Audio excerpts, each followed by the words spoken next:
آدم از سرنوشت چطور میتونه فرار کنه؟ به شرط حیات شاید این روزها سن 90 سالگی رو تجربه می‌کرد. زنی زیبارو و خوش‌صدا که اوایل بانوی ناشناس و بعدها با نام پوران شناخته شد.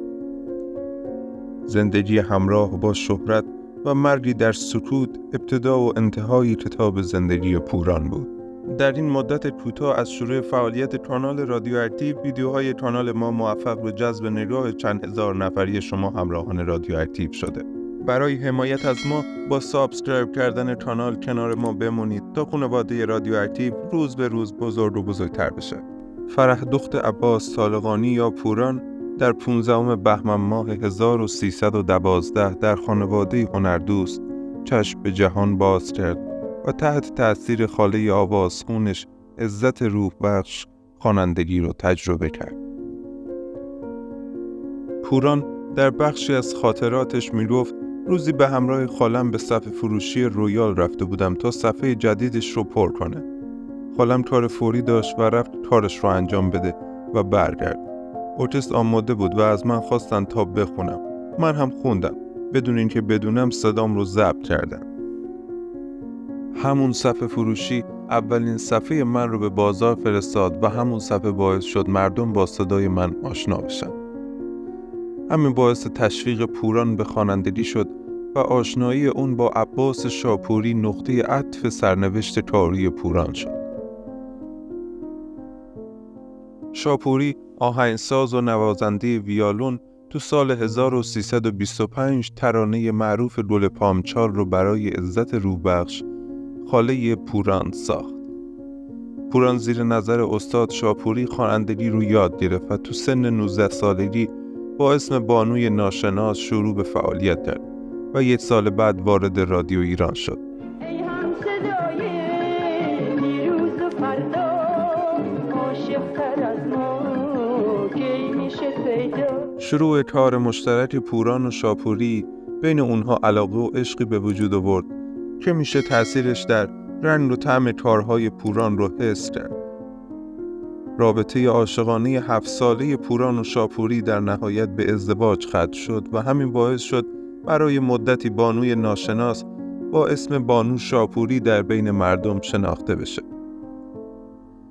پوران که با اجراهای معروفش حسابی سر زبونها افتاده بود، ترانه‌هاش ورد زبون زنا و دخترای ایرانی شده بود. زندگی پوران و شاپوری 8 سالی بیشتر طول نکشید و ثمره این عشق پسر به نام شهریار بود. عشقی که سرانجام با جنجال‌های زیادی ختم به جدایی شد. پوران بانوی خوش‌صدای زمانه خودش به معروفیت خیلی زیادی رسیده بود و به همین خاطر به مهمونی‌های شبونه هنرمندها و محافل خاص که از طبقه اشراف و اعیان بودن دعوت می‌شد که توی یکی از این دور همی‌ها تیمور بختیار شیفته پوران میشه.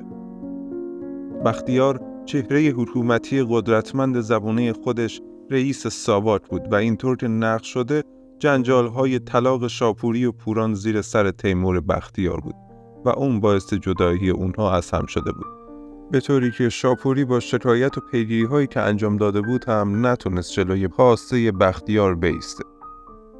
این وسط در کنار دلباختگی تیمور به پوران هم گویا جلب قدرت و شهرت و ثروت تیمور بختیار شده بود. بختیار قبل از آشنایی با پوران 2 بار ازدواج کرده بود و با تأسیس سازمان ساواک محمد رضا شاه تیمور بختیار رو برای ریاست این سازمان انتخاب کرد و تیمور بختیار تبدیل شد به دومین شخص قدرتمند کشور در آن زمان. تیمور که به این جایگاه راضی نبود، طی ماجرای برنامه‌ریزی شده با امریکا نقشه کودتا علیه شاه رو که در سر داشت در میون گذاشت که این موضوع به کام سران امریکا خوش نیومد و نقشه اون رو به گوش شاه رسوندن و همین باعث برکناری بختیار از سمتش و تبعید اون در سال 1341 به کشور روم شد. فعالیت‌های سیاسی علیه حکومت پهلوی توسط بختیار ادامه داشت و همین باعث شد روزی در بغداد ترور بشه.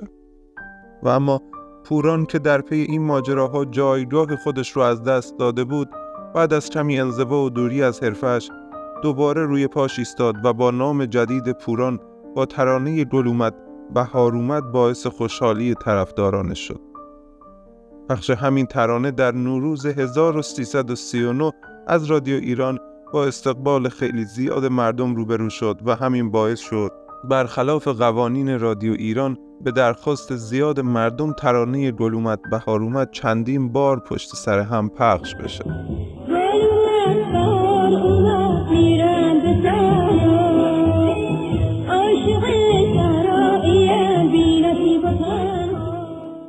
پوران با اجرا در برنامه گلها در تلویزیون ایران به شهرت خیلی زیادی رسید و با بازیگری و خوانندگی در سینماها هم فعالیت میکرد. به خاطر چهره زیبای پوران این خواننده بیشتر از هر وقتی در تلویزیون میدرخشید و بیننده های تلویزیون رو منتظر اجراهاش میذاشت. کمی بعد در یکی از این مهمونی هایی که پوران در اون حضور داشت به طور اتفاقی با حبیب الله روشنزاده مفسر ورزشی آشنا شد و خیلی زود با هم ازدواج کردند و 2 فرزند به نامهای امید و آرزو ثمره این ازدواج شد. اما این ازدواج هم عمر زیادی نداشت و ختم به طلاق شد.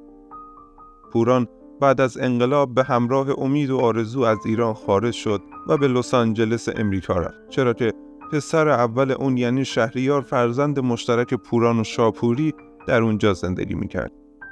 پوران میگه وقتی به اونجا رفتم با رفتار نامناسب شهریار روبرو شدم و از ترس اینکه اون رفتارها روی امید و آرزو تاثیر بدی بذاره به شهریار گفتم برای ابد باید بری و دیگه منو نبینی و براش یه ختم گرفتم و سیاه پوشیدم و به همه گفتم شهریار مرده. پوران بانو سعی کرد در لس آنجلس هم به فعالیت هنری خودش ادامه بده، اما انگار در امریکا از اون استقبالی نمیشد.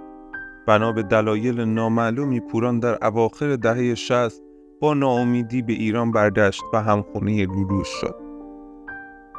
مدتی نگذشت که پوران متوجه شد به سرطان مبتلا شده و بیماریش خیلی جدیه و تمام بدنش رو گرفته.